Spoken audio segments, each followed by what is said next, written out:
Hello headquarter, আমি colonel Gulzar বলছি। 2টা পোর্টস পাঠান প্লিজ। ওরা বিচ্ছিন্ন অবস্থায় আছে।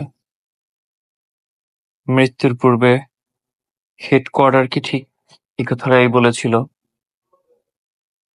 কর্নেল গুলজার।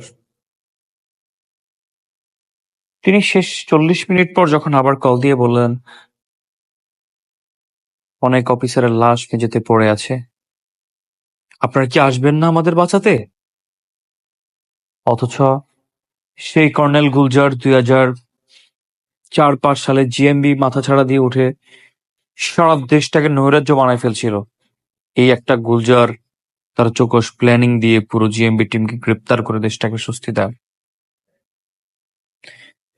শীর্ষ জঙ্গি শাহেক আব্দুর রহমানকে সিলেটের সূর্যদিগের বাড়ি থেকে বিনা রক্তপাতে তিনি তার ইন্টেলিজেন্সি দ্বারা আটক করেন।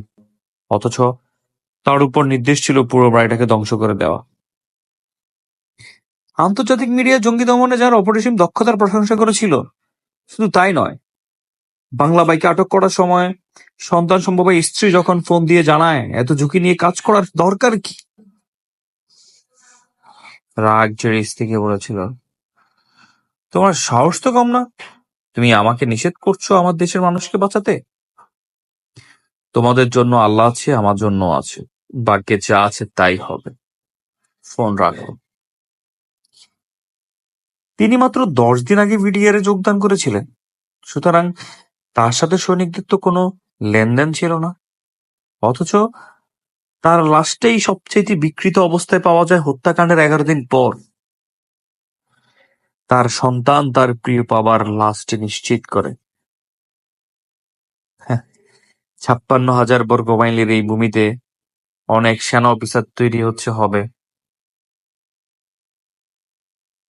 কিন্তু একটা গুলজার তৈরি হবে না।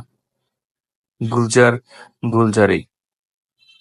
আপনার আত্মত্যাগকে সম্মান জানাই প্রিয় স্যার, দেশপ্রেমিক officer. Salute Gulzar sir, salute.